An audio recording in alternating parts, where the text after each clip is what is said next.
Assalamualaikum warahmatullahi wabarakatuh. Saya Mary Santi, guru SMP Negeri 3 Lubuk Linggau, calon guru penggerak Angkatan 6 Kota Lubuk Linggau. Saya akan melakukan aksi nyata. Yuk kita saksikan bersama.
Assalamualaikum warahmatullahi wabarakatuh. Waalaikumsalam warahmatullahi wabarakatuh.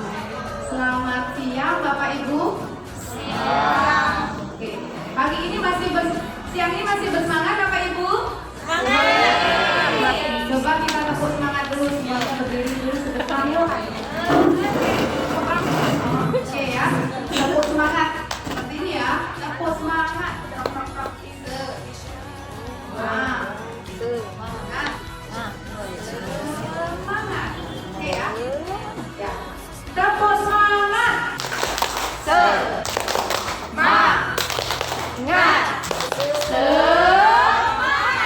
Oke, terima kasih Bapak Ibu. Silakan duduk kembali.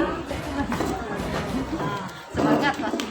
Salam bahagia untuk Bapak Ibu hebat. Perkenalkan saya Mary Santi, calon guru penggerak Angkatan 6 Kota Lubuk Linggau, Provinsi Sumatera Selatan.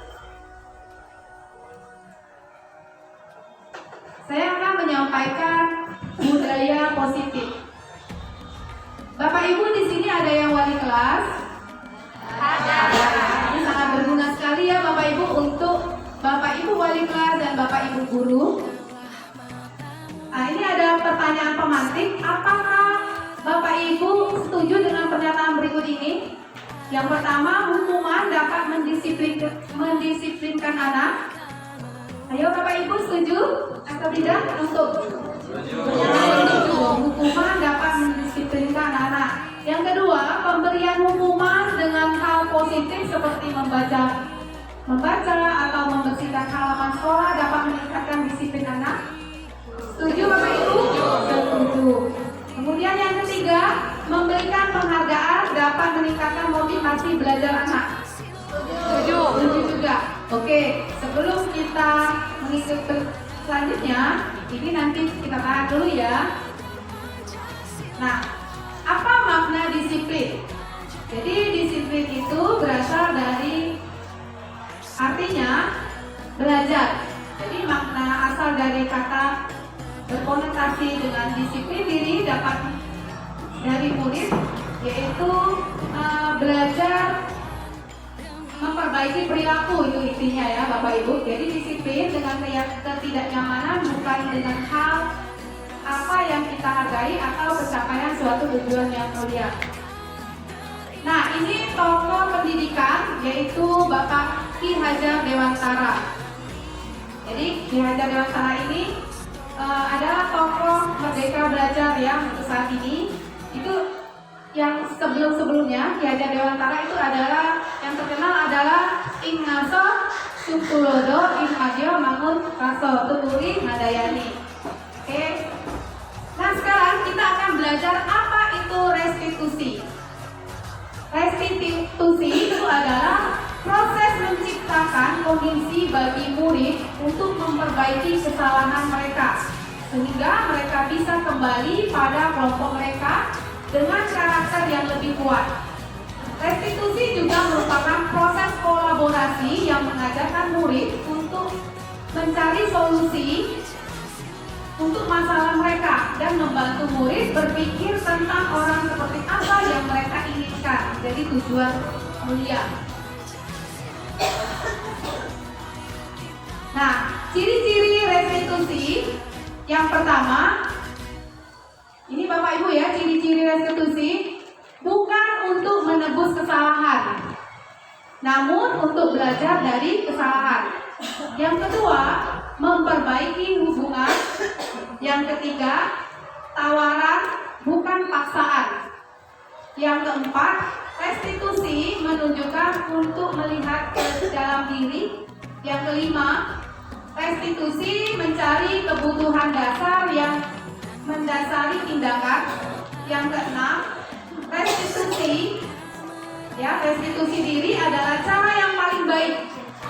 Yang ketujuh, restitusi fokus pada karakter bukan tindakan. Yang kedelapan, restitusi fokus pada solusi. Yang kesembilan, restitusi mengembalikan murid yang berubah salah pada kelompoknya. Nah, ini alur segitiga restitusi. Nah, ini Bapak Ibu, alur segitiga restitusi ini ada 3. Yang pertama adalah validasi kebutuhan, kemudian menstabilkan identitas, kemudian menyatakan keyakinan. Nah, seperti inilah nanti cara Bapak Ibu ketika menghadapi murid-murid kita yang mempunyai masalah di kelas atau di sekolah kita. Jadi kita jangan langsung marah-marah dulu ya Bapak Ibu kepada anak murid kita. Jadi kita harus menyelesaikan masalah anak kita, membantu menyelesaikan masalah anak kita melalui segitiga restitusi. Nah, ini segitiga restitusi ini sangat berguna. Nah, seperti ini Bapak Ibu, perkataan-perkataan yang akan kita berikan kepada anak murid kita ketika anak murid kita yang merasa ada yang bersalah atau yang gagal atau ada yang problem lainnya. Jadi untuk membuat anak merasa gagal karena berbuat salah, menjadi positif terhadap dirinya, ini contoh menstabilkan identitas ya Bapak Ibu. Jadi Bapak Ibu bisa berkata seperti ini, berbuat salah itu hal yang manusiawi. Tidak ada manusia yang sempurna. Bapak Ibu juga buat salah. Kita pasti bisa menyelesaikan masalah ini. Bapak Ibu tidak tertarik untuk mencari tahu siapa yang benar, siapa yang salah. Bapak Ibu lebih tertarik untuk menyelesaikan masalah. Dan kemudian kalau kamu menyalahkan dirimu sendiri terus-menerus, apakah kamu bersikap baik pada dirimu sendiri? Nah, ini cara ya Bapak Ibu, guru menanyakan kepada siswa, ini adalah tahap menstabilkan identitas ya Bapak Ibu ya. Nah, seperti ini contoh pertanyaannya kepada peserta didik kita. Jadi kalau ada yang salah, kita jangan langsung marah-marah. Jadi kita sebagai guru, semua manusia itu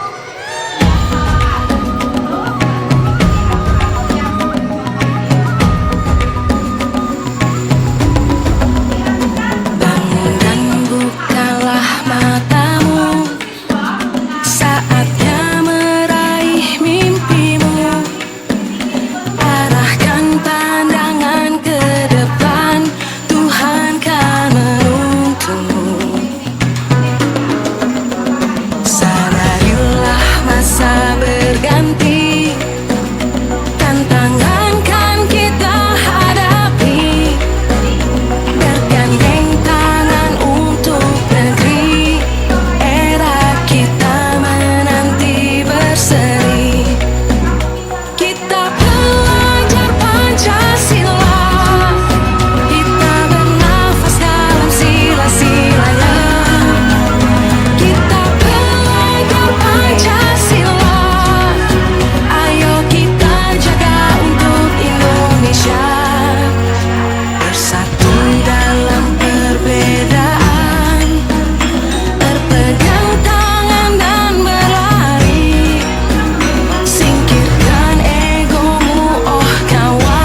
lanjut, nanti untuk materinya akan saya berikan.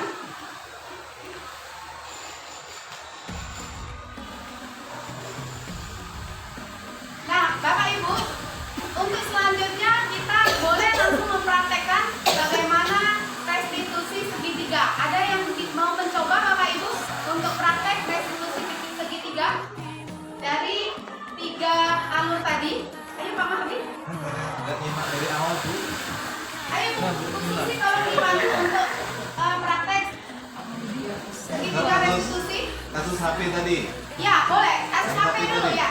Yuk. Kasus HP. Bagaimana cara kita membuat restitusi kepada siswa? Yang pertama itu kita harus menetralkan dulu, meninggikan siswa dulu. Seperti kita panggil anaknya. Kamu tahu kenapa kamu dipanggil? Itu kan dia sudah membuat kesadaran diri kepada siswa. Kemudian kita menanyakan kembali, kenapa kamu membawa HP ini? Kan dia sudah mulai berpikir, ada alasan yang akan dia ungkapkan gitu. Nah, kita di sini hanya sebagai pendengar saja. Kita hanya sebagai pendengar, kemudian kita hanya membuat suatu pertanyaan yang menimbulkan di mereka sendiri akan membuat suatu solusi atas masalah yang telah mereka buat. Kemudian kita lanjutkan kembali. Untuk apa kamu bawa HP ke sekolah? Ketika dia bertanya untuk menelpon orang tua, alasan dia, ya. Kemudian kita menanyakan kembali, kamu tahu bahwa sekolah kita itu melarang membawa HP? Ya, saya tahu. Kemudian kamu tahu sekolah kita ini ada poin pelanggaran, berarti kamu melanggar poin pelanggaran? Ya, saya tahu. Kemudian kita mencari lagi informasi dari mereka. Apa yang harus kamu lakukan? Nah, itu apa yang harus kamu lakukan? Nah, di situ siswa sendiri yang menemukan solusinya. Nah, kalau selama ini kita yang memberi solusi, nah untuk di segitiga restitusi ini siswa sendiri yang mencari solusinya. Apa yang harus mereka lakukan untuk menjawab suatu permasalahan yang mereka hadapi. Nah, dari situ kita akan mengungkapkan, kamu yakin kamu tidak akan membawa HP lagi ke sekolah? Berarti kita menyatakan suatu keyakinan kepada siswa itu bahwa dia tidak boleh lagi membawa HP ke sekolah. Jadi intinya solusi yang diambil itu dari siswa.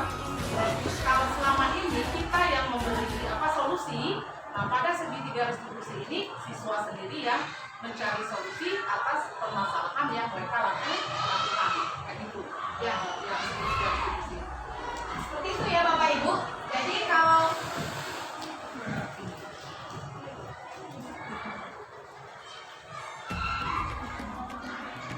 ya. Jadi seperti itu ya Bapak Ibu. Jadi kalau untuk restitusi segitiga yang seperti Ibu Susi praktekkan tadi ya. Jadi kita memberikan dulu pertanyaan kepada peserta didik kita. Nanti peserta didik kita yang akan memberikan solusi yang akan mereka sepakati tadi. Jadi bukan kita yang memberikan solusi, tapi peserta didik itu sendiri yang memberikan solusinya. Bisa terlambat ya. Kenapa terlambat? Begitu kan dan seterusnya. Alurnya seperti yang ada di slide ini ya Bapak Ibu. Jadi untuk ke depan kita mengikuti restitusi segitiga ketika kita menghadapi peserta didik kita yang bermasalah ya Bapak Ibu. Sepakat ya Bapak Ibu? Oke, ada yang mau bertanya silakan Bapak Ibu. Tidak ada ya?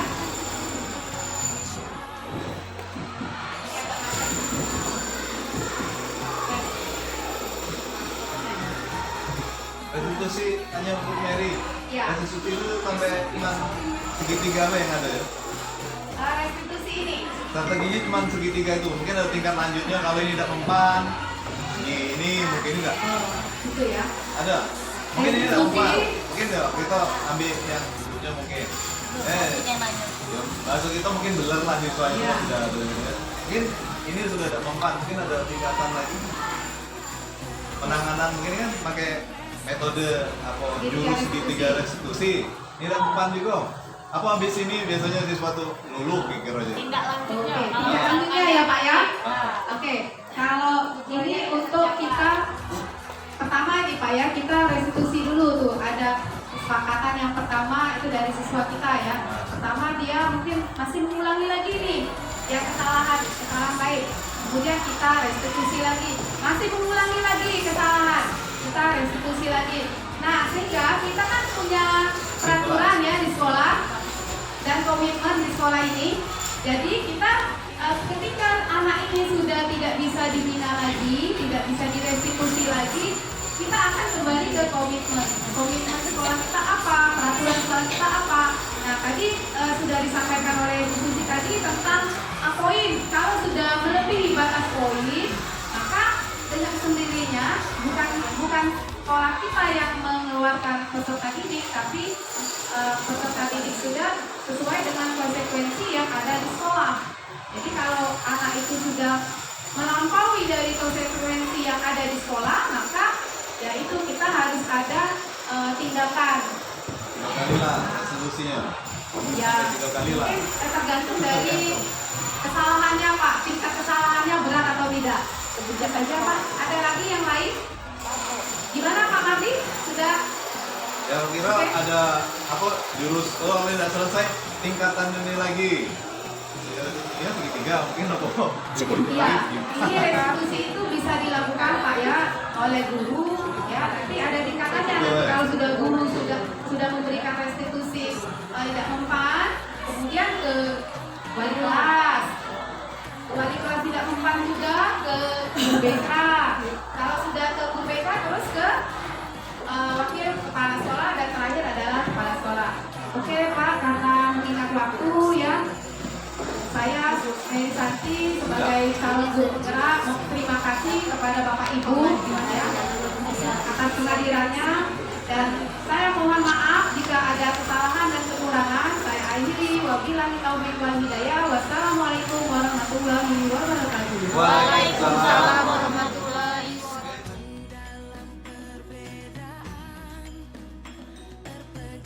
Assalamualaikum warahmatullahi wabarakatuh. Waalaikumsalam warahmatullahi wabarakatuh. Terima kasih kepada Bapak-Bapak Ibu yang sudah bersedia meluangkan waktu untuk mengikuti kegiatan kita, yaitu pengimbasan dari apa yang sudah kami dapatkan beberapa bulan terakhir ini dalam kegiatan calon guru penggerak angkatan ke-6 Kota Riau. Dalam kesempatan ini saya akan memberikan materi dengan tema budaya positif, yaitu berkenaan dengan keyakinan kelas. Nah, apa yang dimaksud dengan keyakinan kelas dan mengapa keyakinan kelas itu perlu dan penting sekali? Ya, keyakinan kelas ini merupakan suatu kesepakatan bersama di antara siswa dan guru atau siswa dengan guru kelas, siswa dengan guru mata pelajaran, supaya bagaimana pembelajaran di dalam kelas tersebut, bagaimana kegiatan proses belajar tersebut menjadi lebih nyaman, lebih tenang, dan lebih menyenangkan bagi anak. Ya. Bagaimana siswa dan guru menciptakan suasana di dalam kelas itu menjadi pembelajaran yang menyenangkan bagi mereka. Ya. Keinginan mereka itu seperti apa ketika dalam belajar? Maunya mereka itu kelas itu seperti apa? Ya, jadi impian anak terhadap kelas, situasi yang ada di dalam kelas. Saya mau kelas ini seperti apa? Nah, untuk mencapai itu, ya, itu dibuat suatu yang namanya kesepakatan antara guru dan siswa. Ya, caranya ini bisa dilakukan oleh wali kelas, bukan wali kelas sebenarnya ya, bisa juga oleh guru mata pelajaran dan bisa juga dengan guru BK. Ya. Nanti kita akan membuat kesepakatan kelas ya, dengan cara siswa kita suruh untuk membuat satu kata, satu kalimat yang menyatakan keinginan mereka itu apa, maunya mereka seperti apa. Misalnya, satu orang anak ya dituliskan, saya ingin kelas ini bersih. Satu, kesepakatan. Yang kedua misalnya, saya ingin kelas ini aman.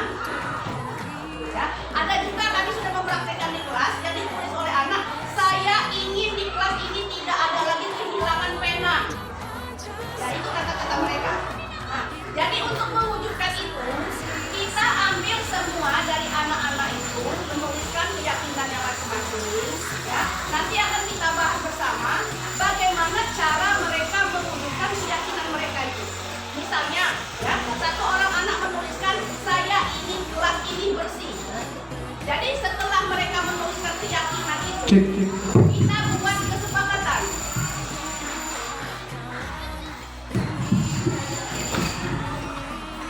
Ya, setelah keyakinan kelas ditulis oleh masing-masing siswa, maka dibuatlah suatu kesepakatan. Misalnya tadi ya, satu orang siswa menuliskan saya ingin kelas ini bersih, dan bla bla bla, semua siswa menuliskan macam-macam keinginan mereka tentang kelasnya. Nah, selanjutnya kita untuk mewujudkan itu, kita kembali menanyakan lagi kepada anak, ya, bagaimana cara mewujudkan keinginan. Nah, jadi bagaimana mereka mewujudkan keinginannya tadi, ya. Nah, jadi mereka menulis lagi nanti, oh kalau untuk kelas yang bersih, cara mewujudkannya, yang piket harus rajin, nah, salah satunya, atau harus sama-sama menjaga kebersihan kelas, tidak membuang sampah sembarangan. Nah, itu cara untuk mewujudkan keyakinan mereka tadi, ya. Dan masing-masing semua sudah menuliskan keyakinannya dan memberikan solusi untuk mewujudkan keyakinan tersebut, ya. Nanti dibuat, ditempel itu nanti di kertas karton bisa, ya, ditempel. Jadi itu keyakinan kelas itu mereka semua setiap hari bisa melihat, bisa membaca apa yang mereka tulis, apa yang mereka inginkan, itu mereka baca, dan itu harus mereka lakukan dan harus mereka laksanakan karena sudah menjadi sebuah kesepakatan kelas tadi, ya. Jadi itulah yang namanya keyakinan kelas yang diubah menjadi dalam bentuk kesepakatan kelas. Nah, ini, ya, tadi. Nah, ini bisa kita untuk memantik pemahaman kita, ya, yang mana yang merupakan keyakinan kelas dan mengapa. Di sana ada kesepakatan kelas, datang tepat waktu, mengucapkan salam. Itu merupakan kesepakatan kelas. Jadi beda ya, kesepakatan kelas dengan keyakinan kelas itu berbeda, ya. Kalau kesepakatan kelas itu dia berupa peraturan, ya, tata tertib peraturan, bisa di kelas, bisa di sekolah secara umum, ya. Itu namanya kesepakatan.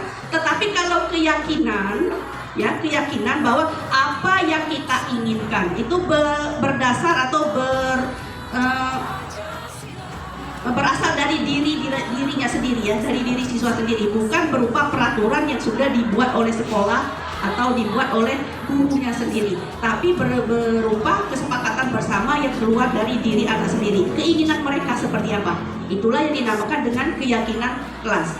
Nah, untuk materi keyakinan kelas ini sebenarnya sangat bagus kalau kita terapkan, ya. Nanti untuk wali kelas bisa nanti bekerja sama, ya. Kalau kami dengan Ibu Susi sudah berusaha menerapkan itu di kelas kebetulan yang cukup kami ajari, ya. Kami tidak berwenang untuk kelas lain, dan mohon maaf kami tidak izin dengan wali kelasnya, ya. Kami baru langkah pertama yaitu membuat keyakinan kelas dulu, ya. Sudah keyakinan kelas sudah kami kumpulkan, ya, tapi belum dibahas untuk yang selanjutnya berupa kesepakatan tadi belum. Ya, nanti akan kami tindak lanjutin lagi keyakinan kesepakatan mereka itu yang sudah mereka kumpulkan, yang sudah mereka tuliskan, nanti akan kami realisasikan dari berupa kesepakatan nanti, ya. Bisa wali kelas nanti kalau mau membuat keyakinan kelas, ya, nanti kita sama-sama, ya. Ini sangat bagus sekali untuk mendisiplinkan siswa yang ada di dalam kelas, ya, bagus sekali. Selain untuk mendisiplinkan siswa, juga untuk menambah semangat mereka dalam belajar, menambah mereka senang dalam belajar, ya. Itu sebenarnya materi yang kami dapatkan, walaupun baru sedikit dan kami juga pahamnya juga baru sedikit, tapi nilai itu bagus sekali, ya. Jadi yang kami pelajari selama ini intinya untuk ke siswa, ya. Bagaimana cara kita menangani siswa, bagaimana cara kita membuat siswa itu senang belajar, bagaimana membuat siswa itu betah belajar, menantikan kita sebagai gurunya, Ya, tidak misalnya kalau kita mau masuk kelas, anaknya merasa cemas, merasa takut, merasa malas, ya, itu yang dihindari. Jadi yang dipelajari di sini, ya, niatnya itu, tujuannya itu supaya siswa tersebut semangat, senang, gembira di dalam belajar, ya. Jadi itulah yang kami pelajari tentang kesepakatan kelas di sini, ya. Nah, ini ada kegiatan pendalaman keyakinan kelas, ada beberapa tabel. Ya, intinya sudah yang saya jelaskan tadi ya, ini semuanya. Ya.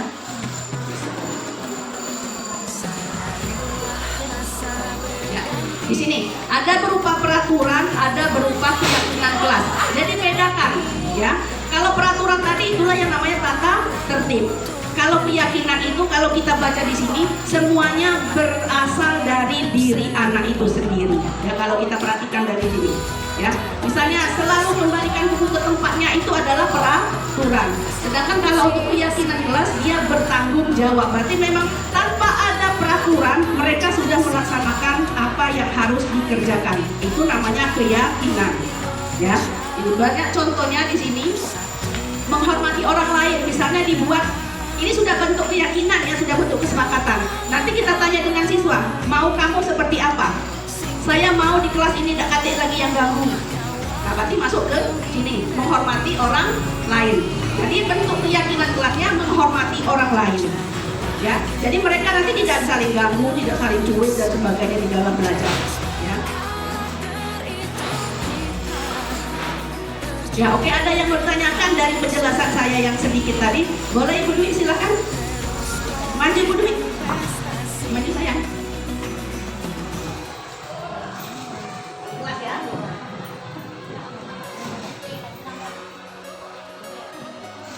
Terima kasih Bu Rani untuk pembahasannya.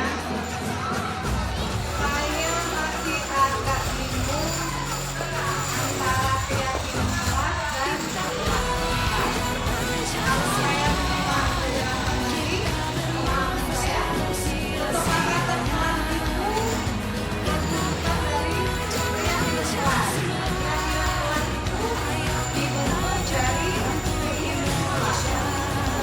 Jadi keinginan siswa itu apa? Bagaimana siswa tadi kita menjadi dengan siswa jika kita keluarkan menjadi kesepakatan kelas.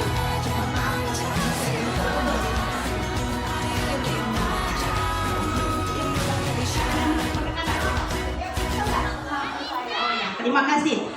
Terima kasih Ibu Dwi sudah menyimak apa yang saya jelaskan tadi. Ya, betul sekali ya Ibu-ibu. Ibu Dwi betul sekali ya. Keyakinan kelas itu dituangkan oleh masing-masing anak maunya kelas ini seperti apa. Intinya saya membuat kelas impian. Misalnya ya, membuat kelas impian. Jadi impian mereka kelas itu seperti apa?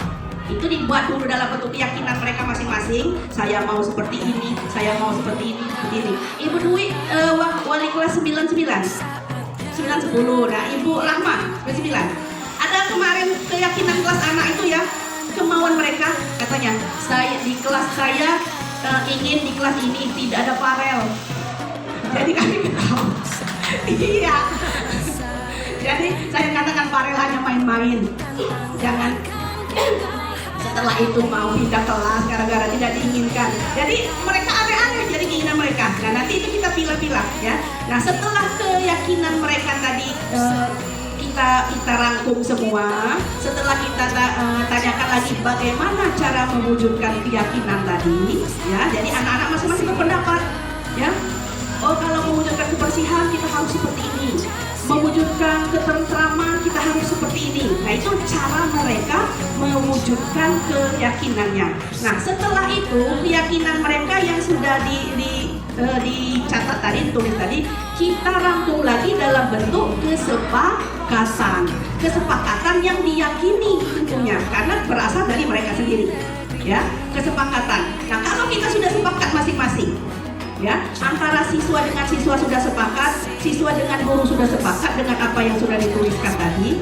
Jadi kesepakatan itu harus dijalankan, ya, harus dijalankan secara mandiri, secara kesadaran mereka sendiri karena yang membuat mereka, ya. Jadi mereka mungkin perlahan-lahan kalau langsung instan, saya rasa tetap harus ada teguran dan sebagainya ya. Perlahan-lahan kalau mereka misalnya melanggar kesepakatan tadi, boleh. Nah, coba apa kesepakatan kita? Baca. Kan kita tadi kelas kan? Oh iya Bu. Nah, itu untuk mengingatkan kalau mereka lupa. Ya, jadi itu untuk mengontrol.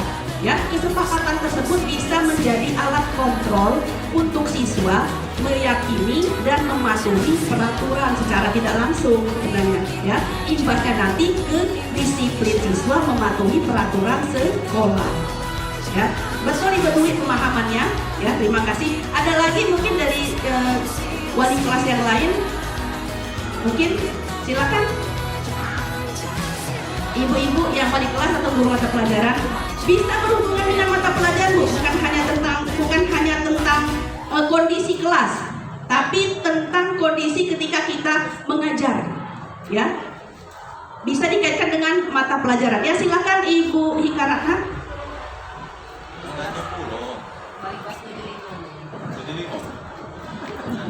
Baik Ibu Muratni, ada sedikit pertanyaan karena berhubung saya bukan wali kelas. Sama tidak keyakinan kelas dengan peraturan yang ada di sekolah? Kira-kira, ya? Ya, terima kasih Ibu. Bagus sekali pertanyaannya. Ya, di sini sudah jelas ya. Peraturan itu yang membuat yang jelas atasan atau orang yang mengatur. Itu peraturan. Itu biasanya berupa tata tertib sekolah. Ya, itu peraturan. Tapi kalau keyakinan ini membuat keyakinan bukan hanya dari satu pihak, tapi dua belah pihak yang membuat secara bersama-sama. Jadi itu bedanya. Kalau peraturan dibuat oleh satu pihak, yang harus diikuti oleh pihak lain, harus ditaati peraturan tersebut oleh pihak lain. Dia yang membuat peraturan. Berarti yang mau itu harus mengikuti peraturannya seperti apa. Ya. Tapi kalau keyakinan kelas, ya, kita membuatnya secara bersama-sama, bukan kita guru yang membuat keyakinan kelas. Kalau kita guru yang membuat keyakinan kelas, itu bukan namanya keyakinan bersama, tetapi tetap menjadi peraturan. Ya, mungkin itulah perbedaannya antara peraturan dan keyakinan. Ya, terima kasih Ibu, bagus sekali pertanyaannya. Oke, masih ada? Masih ada?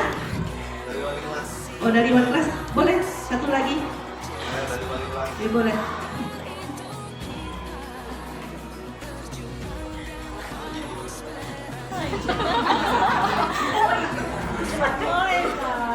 Assalamualaikum warahmatullahi wabarakatuh. Saya dari wali kelas 8-9. Yang saya mau tanyakan, misal keyakinan kelas ini kan merujuk nanti ke peraturan tuh ya. Nah, misal anak itu keyakinannya itu masih kesepakatan kelasnya itu masih sedikit, sedangkan mungkin kita masih kurang di sini nih, karena belum memenuhi peraturan sekolah. Apa kita memberi semacam ke anak itu tambahan, nah ini belum, atau memang si siswa itu misal sudah cukup, misal dapat 5 dan mungkin 5 poin, sedikit masih belum tercover semua. Nah, itu apakah kita membackup-nya? Itu yang pertama. Terus yang kedua tadi kata Bu Korani, ini kan keyakinan kelas. Apakah bisa, tadi sudah disampaikan, keyakinan pada saat kegiatan belajar, misal guru bahasa Inggris ini punya keyakinan pas belajar seperti ini, guru matematika pas seperti ini, jadi mungkin kalau ditempel banyak tuh materi. Atau mungkin kita punya khusus membakukan, mungkin keyakinan macam jadi siswa nanti ujungnya ya. Nah, jadi mohon pencerahannya mungkin yang untuk keyakinan pada saat dia belajar, kan kelas mungkin secara umum. Nah, pada saat keyakinan mungkin pada saat belajar, apakah kita kembali lagi ke RTP kita, gitu kan, ada kegiatan inti dan lain sebagainya. Mungkin pencerahannya. Terima kasih Pak, pertanyaannya bagus sekali ya. Banyak sekali pertanyaannya, jadi saya cerna dulu yang pertama tadi. Misal sisi siswa yang Oh ya, tambahan ya. Apakah boleh kita menambahkan kalau misalnya hanya yang didapat siswa keyakinannya itu baru 5 atau sedikit ya. Bolehkah kita menambahkan sendiri? Ya. Kalau menurut saya itu kita bukan menambahkan tetapi menawarkan, Pak. Kalau kita menambahkan judulnya peraturan ya. Kita menawarkan dulu kepada siswa. Setuju tidak dengan yang kita kasih tadi? Kalau mereka tidak setuju, ya oke. Atau kita kasih tahu, oh nah ini bagus, nah bagaimana kalau dikasih pandangan? Ya, kalau memang tujuannya kan untuk kebaikan bersama, ya kebaikan bersama. Saya rasa boleh Pak. Kita hanya namanya itu kalau istilah kami itu namanya pertanyaan pemantik gitu Pak. Ya kita memancing. Ya dipancing dulu siswanya. Mereka kan kalau kita tanya mereka pada diam. Bingung, tapi kalau kita beri contoh, kita beri arahan, penjelasan mereka, oh ini yang dimau, oh ini ternyata boleh, hanya untuk pemantik, bukan kita yang membuat, tapi Pak, kita buat narasinya dulu, jangan langsung kita yang ngasih tahu, ini nak, itu peraturan namanya. Kita kasih mereka menggali sendiri dulu, kita kasih bayangan, kita kasih penjelasan, kita kasih pembanding di situ, jadi mereka nalar mereka berjalan. Niat kita di sini supaya mereka itu bisa memikirkan sendiri, ya apa kemauan mereka. Bisa Pak, tapi dalam bentuk kalimat-kalimat pemancing, ya pemantiknya dulu, tidak apa-apa. Ya untuk menambah referensi dan demi kenyamanan di kelas. Kemudian yang kedua tentang apakah bisa dalam bentuk guru mapel ya, maksudnya tentang pelajaran kita sendiri. Tapi nanti digabung menjadi satu di situ. Boleh Pak, tidak apa-apa. Ya. Tidak mesti guru bahasa Indonesia satu lembar keyakinan, guru bahasa Inggris satu lembar keyakinan, wali kelas satu lembar keyakinan, penuh nanti bimbingnya. Ya, bisa disatukan itu. Nah, tapi mereka kan sudah jelas tahu, oh ini aturan kalau belajar bahasa Indonesia seperti ini, kalau belajar bahasa Inggris seperti ini. Walaupun dalam bentuk atau misalnya di dalam satu karton itu kan lebar, bisa kita kasih spek sendiri-sendiri. Ya. Misalnya ini untuk kesepakatan kelas, di sebelahnya nanti untuk kesepakatan guru-guru mata pelajaran. Jadi dua halaman misalnya dalam satu lembar itu bisa Pak. Ya, jangan satu guru mapel satu lembar penuh nanti katanya. Mungkin itu kan pertanyaannya Pak ya, intinya ya bisa. Ya, karena masing-masing guru itu kan berbeda-beda keinginannya, cara mengajarnya beda. Kalau misalnya Pak Mardi mau ngajarnya seperti ini, kalau Pak ini ngajar seperti ini, ya. Oke, sudah kira-kira sudah jelas Pak? Ya terima kasih. Nanti kalau kurang jelas kita bisa lanjutkan lagi di belakang layar ya Pak. Terima kasih ibu-ibu atas pertanyaannya, bagus-bagus semua ya. Mungkin karena waktunya terbatas, saya cukupkan di sini untuk materi kita hari ini. Ada kesempatan nanti bisa kita sambung lagi. Atau kalau kurang jelas kita bisa setelah ini di belakang layar kita lanjutkan. Terima kasih atas perhatiannya. Terima kasih atas kesempatannya dan waktunya. Saya akhiri. Wassalamualaikum warahmatullahi wabarakatuh. Waalaikumsalam. Assalamualaikum warahmatullahi wabarakatuh. Semuanya Bapak Ibu, Ibu ya. Hari ini kami akan melakukan pembahasan materi 1.4 dari pendidikan calon guru penggerak Provinsi Sumatera Selatan, Kota Lubuk Linggau, khususnya dari Minang.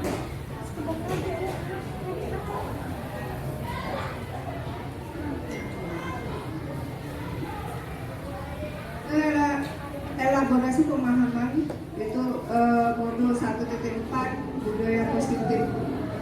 Ini namanya adalah Ibu Andri Cahyani SPB MS, Ia Samsian Kiradasa MSc dan Dr. Mutia Ayu Jiatri SPB.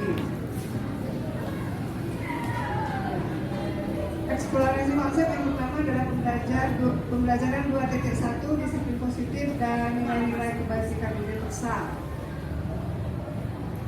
Materi ini adalah perubahan paradigma kegiatan kepalan tangan, ada A dan B, Anda dan teman Anda.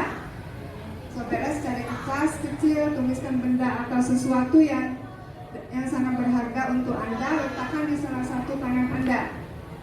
Dan genggam benda atau sesuatu tersebut dengan segala daya, buatlah sebuah kepalan. Teman Anda B akan mencoba sebuah tenaga dengan berbagai cara untuk meminta Anda memberikan benda tersebut. B bisa membujuk, mengancam, menghardik, merayu, bahkan menyuap atau apa saja agar dapat membuka kepalan tangan Anda. Apa yang terjadi? Selanjutnya perubahan paradigma teori kontrol, ilusi kontrol, ilusi guru kontrol murid, ilusi bahwa kritik membuat orang merasa bersalah dan menguatkan karakter, ilusi bahwa semua penguatan positif, efektif, dan bermanfaat, ilusi bahwa orang dewasa memiliki hak untuk memaksa. Ini perubahan paradigma stimulus respon teori kontrol. Siapa sesungguhnya yang memiliki kontrol? Ada di dalam slide ini ada dua kolom stimulus respon dan teori kontrol. Di stimulus respon kita mencoba mengubah orang agar berpandangan sama dengan kita. Teori kontrolnya kita berusaha untuk memahami pandangan orang lain tentang dunia.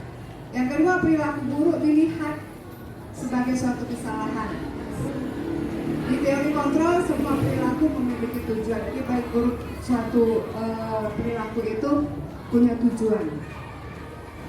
Orang lain bisa mengontrol saya, hanya Anda yang bisa mengontrol diri Anda. Jadi orang lain bisa mengontrol kita, tapi di teori kontrolnya harusnya kita yang Anda tidak, hanya Anda yang bisa mengontrol diri Anda. Kita hanya yang bisa mengontrol diri kita. Selanjutnya, saya bisa mengontrol orang lain. Di teori kontrolnya Anda tidak bisa mengontrol orang lain. Namanya orang lain punya pemahaman dan juga pola pikir yang berbeda. Pemaksaan pada saat rujukan gagal. Ini teori kontrolnya kolaborasi dan konsensus menciptakan pilihan-pilihan baru. Terakhir adalah model berpikir menang kalah. Model berpikir di teori kontrolnya itu adalah model berpikir menang kalah. Ini disiplin positif, teori kontrol, teori pilihan Dr. William Glasser. Di dalam skema ini, Anda tidak bisa mengontrol orang lain, hanya Anda yang bisa mengontrol diri Anda. Makna disiplin belajar kontrol diri dengan menggali potensi kita agar tercapai tujuan mulia, yaitu sesuatu yang seseorang yang kita inginkan berdasarkan nilai-nilai yang kita hargai. Terus di bawahnya ada semua perilaku memiliki tujuan. Di tabel yang pertama tadi, yang pertama adalah teori memotivasi atau teori motivasi. Ini bisa jadi motivasi ekstrinsik ini yang berasal dari luar untuk menghindari hukuman, bisa juga untuk mendapatkan imbalan atau reward. Terus untuk menghargai diri sendiri, memiliki nilai-nilai kebajikan atau universal, dan terakhir adalah universal kelas hasilnya nanti. Terus selanjutnya model berpikir menang, kolaborasi dan konsensus menciptakan pilihan baru. Ada 5 posisi kontrol, 1 penghukum, 2 pembuat rasa bersalah, 3 teman, pemantau, dan yang terakhir itu manajer. Dari 5 posisi ini yang paling bagus itu adalah posisi manajer. Selanjutnya melakukan segitiga restitusi, menstabilkan identitas dan validasi kebutuhan. Terus realitas kebutuhan kita berbeda, kita berusaha untuk memahami pandangan orang lain tentang dunia. Sikap orang yang memiliki gambaran berbeda. Ini berkaitan dengan 5 kebutuhan dasar manusia: penguasaan, kasih sayang dan rasa diterima, ketenangan dan kebebasan. Ini dari alur ini semuanya berkaitan.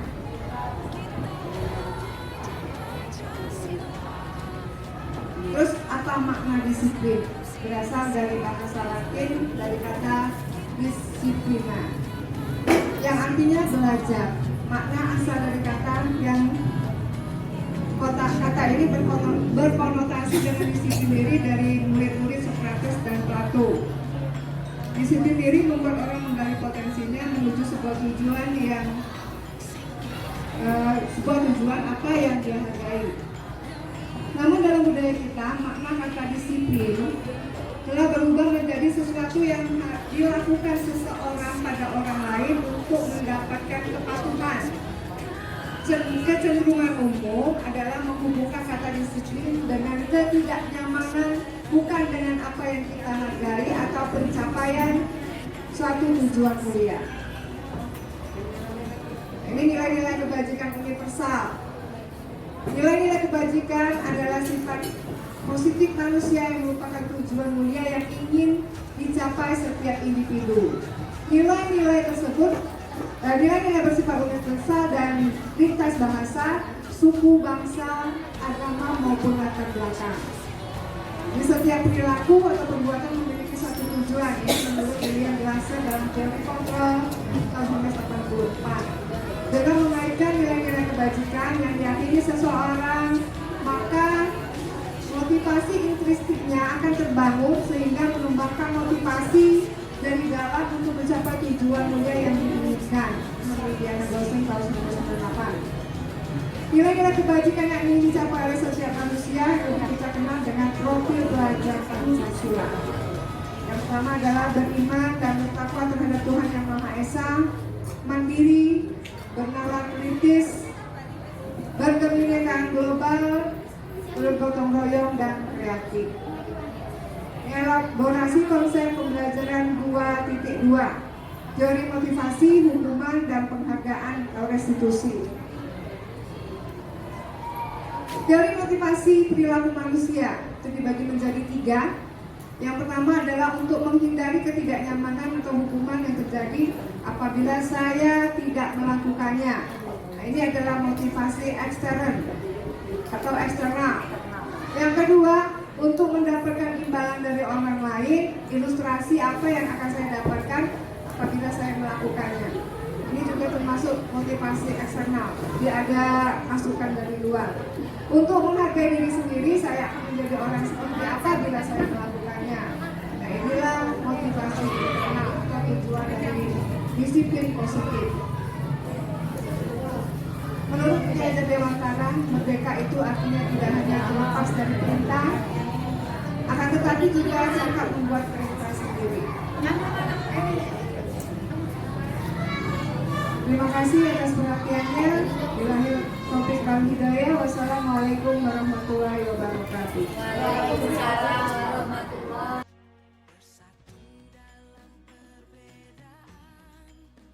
Yang itu ya, Google Slide-nya. Nanti Google Slide-nya di kotak-atik lagi ya Bapak Ibu untuk membuat aksi nyata. Sekarang kita lanjut ke budaya positif.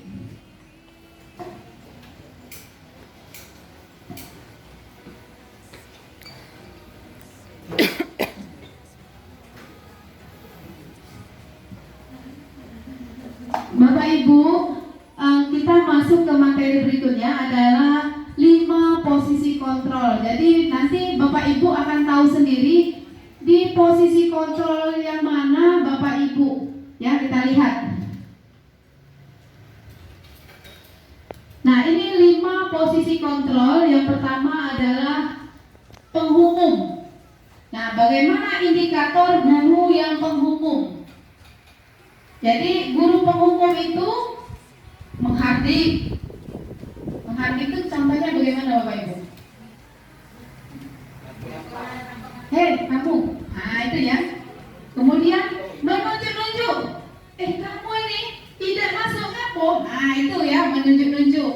Kemudian menyakiti. Nah contoh menyakiti bagaimana Bapak Ibu?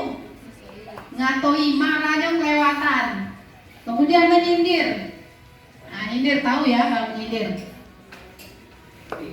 Ini contoh dari guru yang tipe penghukum. Kemudian ada lagi tipe pembuat orang merasa bersalah. Jadi contohnya bagaimana? Contohnya seperti ini. Kamu seharusnya kamu sudah tahu ibu lelah sekali. Nah itu contoh dari merasa bersalah. Kamu tahu tak ibu capek niat. Nah sudah ngajarin kamu dengan sungguh-sungguh tapi kamu kok main-main. Nah jadi anak itu merasa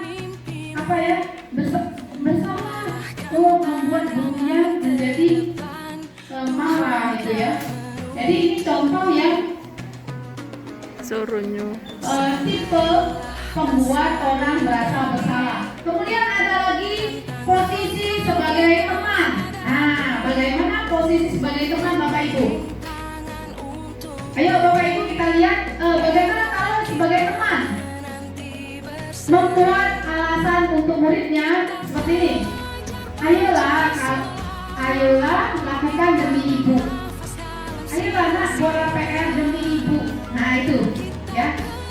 Atau ayolah nak jangan terlambat demi ibu. Nah itu namanya sebagai teman. Nah itu jawabannya.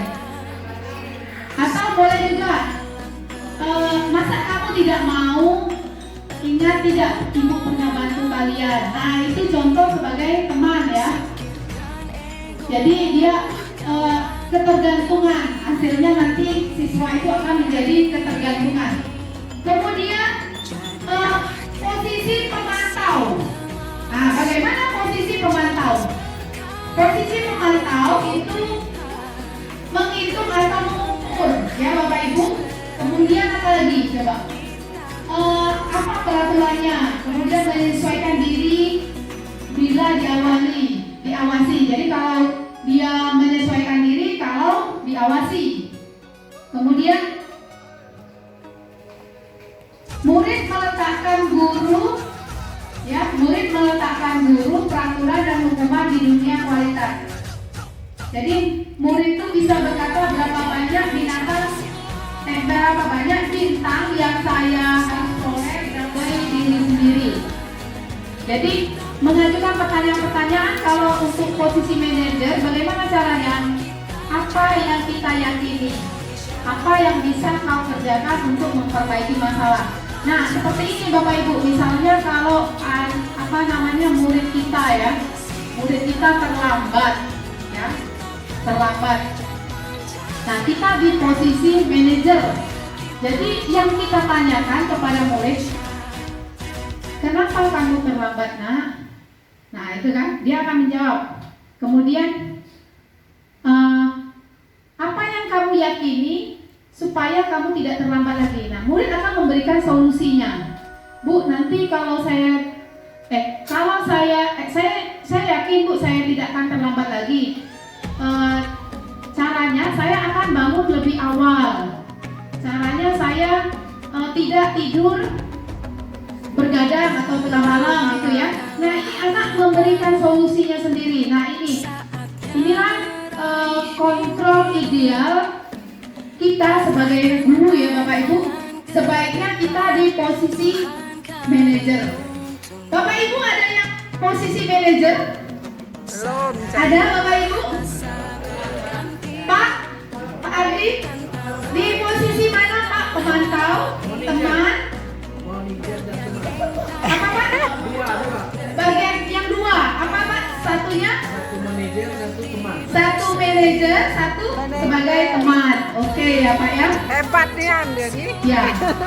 Jadi kita tahu ya Bapak Ibu, kita di posisi mana. Jadi kalau Bapak Ibu yang guru matematika ini biasanya di posisi penghukum. Nah, ya itu kebanyakan. Ya. Siapa Jani? Yang tadi itu nah ya, di posisi penghukum. Kalau tidak buat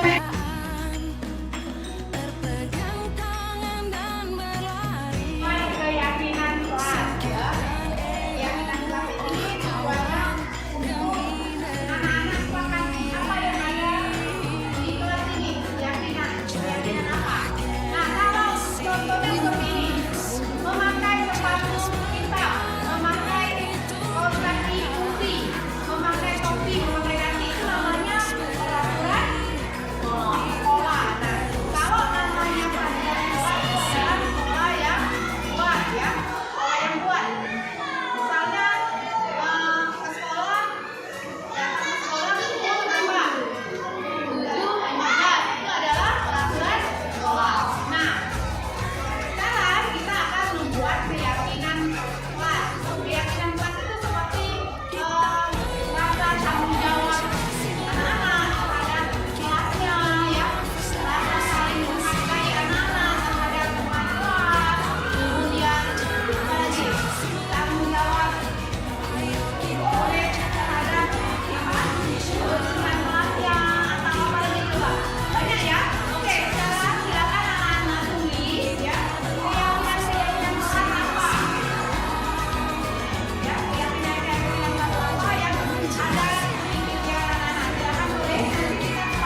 akan siap menerima hukuman dari ibu dan sekolah.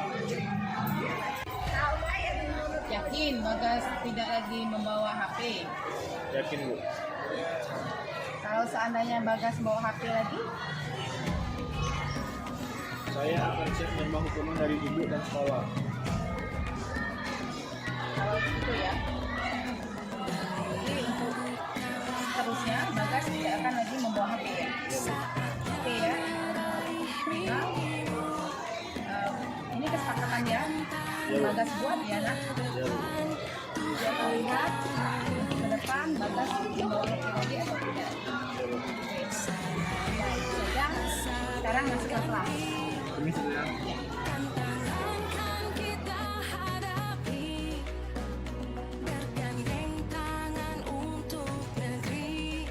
Assalamualaikum warahmatullahi wabarakatuh. Nama saya Mujal Azanisa, kelas 81 dari SMP Negeri 3 Lubulingga. Menurut saya, setelah adanya kegiatan kelas kami terasa lebih nyaman, damai, tentram, bersih. Teman-teman tidak saling mengganggu, tidak suka ribut, sering mengumpulkan tugas, gurunya menyampaikan materi secara jelas, menyenangkan, dan kami menjadi lebih semangat dalam proses belajar mengajar. Itulah yang saya rasakan setelah adanya kegiatan kelas. Baiklah, terima kasih. Wassalamualaikum warahmatullahi wabarakatuh. Setelah saya melakukan praktik segitiga restitusi, saya memahami kesalahan yang saya lakukan. Tidak boleh membawa HP di sekolah, tidak boleh main game pada saat jam pelajaran. Saya mampu mempertanggungjawabkan kesalahan telah saya lakukan. Selanjutnya, saya mampu mencari dan menemukan solusi dari pemecahan masalah saya. Sekian, terima kasih.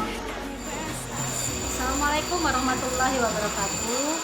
Perkenalkan, nama saya Rahmaniar SPDI, guru dari SMP Negeri 3 Lubuk Linggau.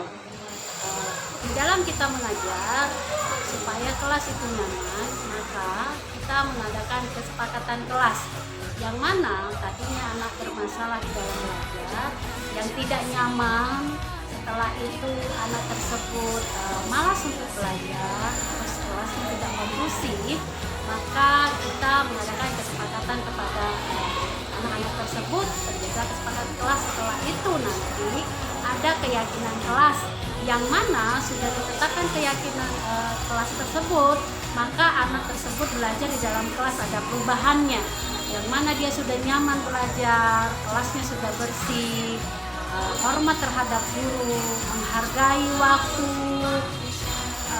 terus setelah itu nyaman, bisa memahami materi pelajaran dengan baik, terus tidak ada perkelahian lagi di dalam kelas. Yang jelas siswanya merasa yakin belajar di kelas. Setelah itu siswa itu senang terhadap apa yang sudah disampaikan oleh guru mereka di dalam kelas.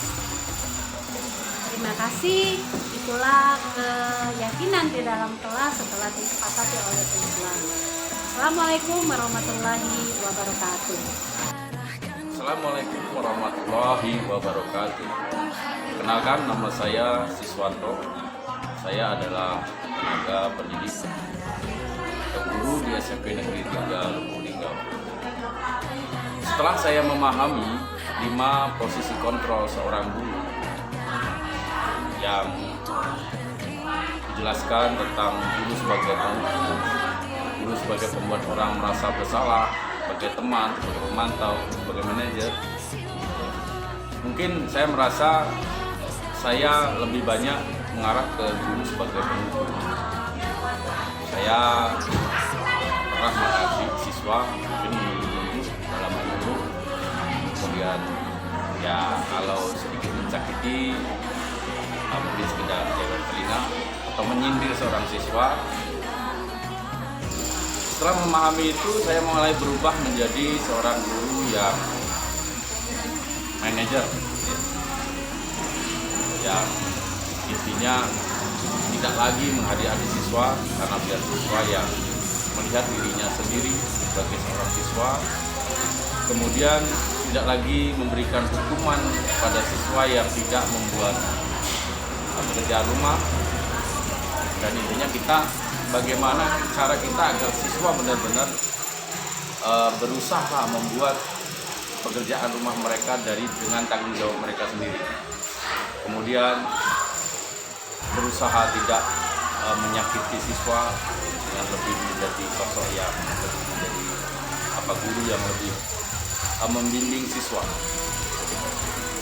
Jadi mungkin 5 posisi kontrol yang itu memang yang terbaik adalah ketika kita menjadi